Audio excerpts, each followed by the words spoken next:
I admonish the OBIDIOTS who think they can bully others into supporting their cause. Segun Awosanya.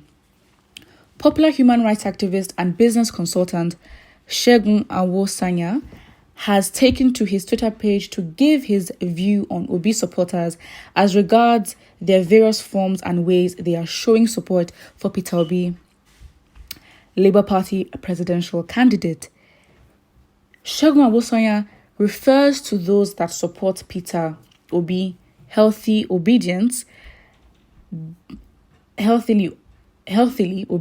because they don't go to any extreme for their candidate and attack opposition supporters because of contradicting opinions. Segun refers to those that support Peter Obi unhealthily obedient because they bully others that don't support their cause. Segun Awosanya claims that obedience will be fine no matter the outcome of the election, but he admonishes the OBIDIOTS. Makes sense. So in his words, he says, nope, the obedience will be fine no matter how the journey ends. But I admonish because of the OBIDIOTS who have no regard for human rights and are uncivilized enough to think they can bully others into supporting their cause. Okay, fine. First of all, when you have people supporting whoever, you can't expect everybody to be the same.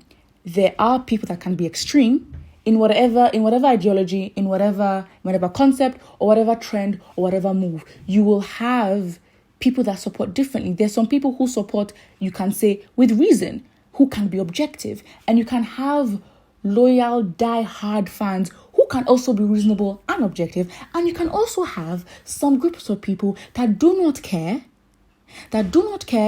and that because they stand, as they say, or they support wholeheartedly, they would come across as forceful and as I don't know, as basically as forceful and as bullies, as this person has said. However, you cannot say, again, it's not the fact that they're supporting Peter Obi, it's the fact that they show that character and they show that attitude, because that same character and attitude can support Tinubu, and that same character and attitude can also support Atiku. So it is not the fact that they are supporting Peter Obi, which is also given or is also influenced by the way and the tone in which this person has put forward the statement, because the statement then seems like because they're supporting Peter Obi, they're acting in such a way. But however, just to seem reasonable and just to say that I am not trying to stir the pot, I will also comment on the obedience, because regardless, again, you have to be tactical, right? Because this person, or analytical, because this person says, regardless of the outcome, they will be fine. Are you trying to say that the OBIDIOTS are very determined, that they are trying to make sure that the outcome is that Peter Obi is president? Is that what is triggering you? Because it leads us to ask, what is this person's real opinion, or who does this person actually support? If that makes sense.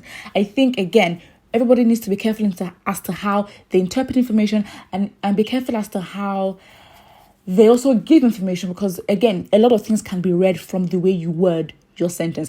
You can write something, however, someone can also see the tone, can see the feeling, and can also see the implied meaning as to what you're saying, and can also see how you're being strategic to push out a message without pushing out a message. If that makes sense. That's basically what I genuinely think.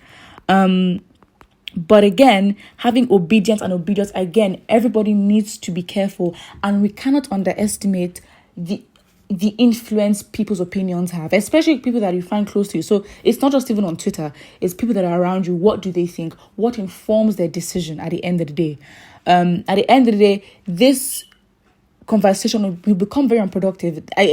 That's why there's a downside to Twitter, because then this tweet, if you go there and you go find it, you will find that there's so many comments that will drift away from the core of this whole process of these elections that are coming up, and will focus a lot on emotion and focus a lot on the fact that oh, you're not supporting this person because of how you feel, and then it will become long-winded, and then the conversation is just dead.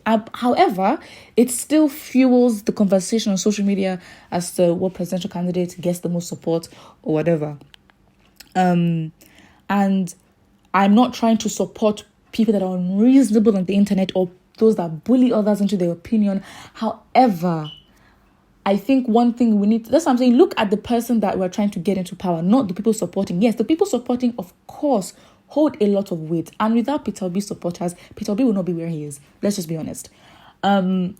Because there are so many people that are, I guess, again, there's so many factors that would make Peter Obi where he is today. However, there's so many people that will still have the same intellect that still have big plans and are very much like, okay, fine, we want to make things work, However, why Peter Obi is the way he is that there is an allure to the fact that he is not trying to convince anybody. In fact, that is why maybe you feel as though the convincing is coming from his supporters, because he is so sure and so confident of himself and confident of his experiences as governor, as a businessman, and everything he's done his entire life, because he sees those experiences as the defining factor that allows him to be the best person to be president, right? So that's what I think. So it's a thing where, because he's not trying to convince anybody, he literally says, that's what I'm saying, you don't just support somebody just because. Again, if you go look at him, and I've watched a lot of his interviews, he's not trying to convince you. He literally just says, from the way he speaks, it is implied that, look at your country. What change do you want? Look at my history. I can give you what you want. I can build. I'm willing to learn. Hence why I travel to countries. Hence why I am like this. This is my character. He's not even trying to tell us that he manages funds well. He tells us, go and look. For somebody to be that confident to tell you, don't look at me. Don't look at my personality. I really don't care. Go and look at my records and come back and tell me. It is the actions. Even as regards his character, where, some people say, you need to have charisma, you need to have this. If you are right for the job, other people will come and endorse you. In fact, they will give a whole detailed story and experience with you that made them even think of you to be a valid person in the first place. I'm basically referring to Bianca Ojukwu's comment on him. But what I'm saying is, if he's not doing the convincing, he support. That's what I'm saying. That's why it's like this whole thing of structure. Labour Party has no structure. The people are the structure. Because ideally, what we expect is that the candidate will be the one to convince us. However, this is not happening. It's the people that are convincing each other or trying to convince people to get on the side that you find to be bullies. Now, that is the structure. They are being him. They are being the charisma. Why? Because his views aligns with the youth. Everything is in alignment. Everything is in agreement. That's why it makes so much sense. And because he's not desperate to be president, he's desperate to see a Nigeria that works. And because it is in agreement to what the youth want and how their mindset is, it's just it just fits. The key fits right in. So yes, regardless of what happens, we have to know that this was a fight. However, regardless of what happens, it seems like if Peter Obi is not president, things would go really left. Put what you think and do not forget to like and subscribe.